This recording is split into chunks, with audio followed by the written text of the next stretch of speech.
নিজের মন গড়া কিছু তৈরি করা আর কারো রেসিপি দেখে কোনো কিছু তৈরি করার ভিতরে অনেক তফাৎ থাকে, কারণ নিজের রেসিপি নিজের কাছে আর অন্যেরটা দেখে মাথায় থাকে হুবহু কি তার মতন হবে কিনা। হ্যালো এভরিওয়ান, আসসালামু আলাইকুম, কেমন আছেন সবাই? আশা করছি ভালোই আছেন। আজকে নিয়ে আসলাম এক্সপিরিয়েন্স উইথ প্রিয়া আপুর রেসিপি নিয়ে, কারণ তার ভিডিও আমি সবসময় দেখি, তার রান্নার ভিডিওগুলো এত ভালো লাগে যা বলার বাইরে। তো সেই মোতাবেক আজকে চিকেনের নতুন একটা আইটেম বানাচ্ছিলাম।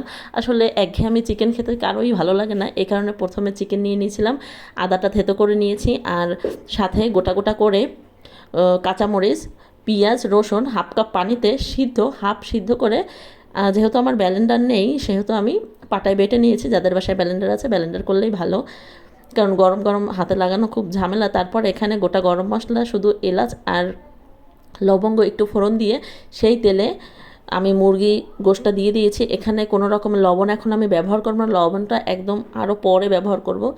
তো যাই হোক, মুরগিটা খুব সুন্দর করে নিভু নিভু জালে ভেজে নিতে হবে, কারণ যেহেতু এখানে পানির পরিমাণ খুব কম হবে।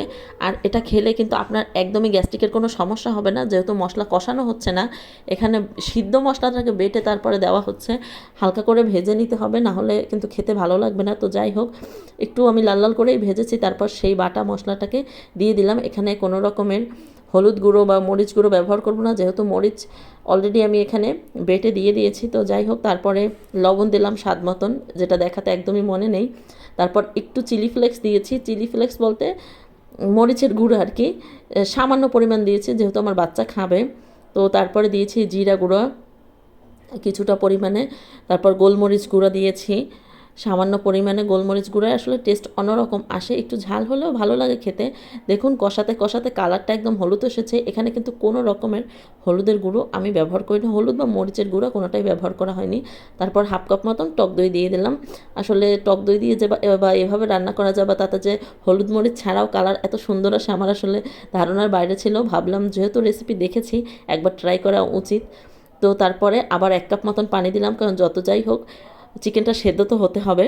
তো যাই হোক, তারপরে আমি এখানে গরম মশলা দিয়ে দিয়েছিলাম হাফ চামচের মতন। তো গরম মশলা দিয়ে এটাকে একদম ভুনো ভুনো করে নেব যতক্ষণ না তেল ওঠা হয়ে যায়।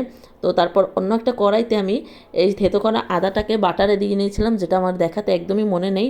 আসলে বাটারের স্মেলটা অন্যরকম আসে। আর ক্যাপসিকাম আর টমেটো তো আমি আগেই কেটে রেখেছিলাম, যেহেতু আমার ফ্রোজেন করাই ছিল ক্যাপসিকাম, তাই ভাবলাম যে তাহলে রেসিপিটা ট্রাই করা যায়। যাদের বাসায় ক্যাপসিকাম নেই টমেটো দিয়ে ট্রাই করে দেখবেন, হয়তো খারাপ লাগবে না, একটু হয়তো স্বাদের ভিন্নতা আসতে পারে। আর তারপর এটার ভিতরে এই আমি চিকেনটা দিয়ে দিলাম, চিকেনটা দিয়ে পানিটা একদম ঝরিয়ে নেব। যতক্ষণ না পানিটা একদম মাখো মাখো হয়ে যায় ততক্ষণ পর্যন্ত নাড়িয়ে চাড়িয়ে সুন্দর মতন দিয়ে দেবো। আসলে এটার স্বাদটা এত সুন্দর ছিল যখন আমি রান্না করছিলাম, আর আমি কালকে এটা দিয়ে ইফতার সেরেছি, এত মজা হয়েছে যা বলার বাইরে। হালকা হালকা একটু ক্যাপসিকামের ঘেরান আসছিল। অবশ্যই সবাই বাসায় ট্রাই করবেন নতুন কিছু। আজকে এই পর্যন্ত, সবাই ভালো থাকবেন।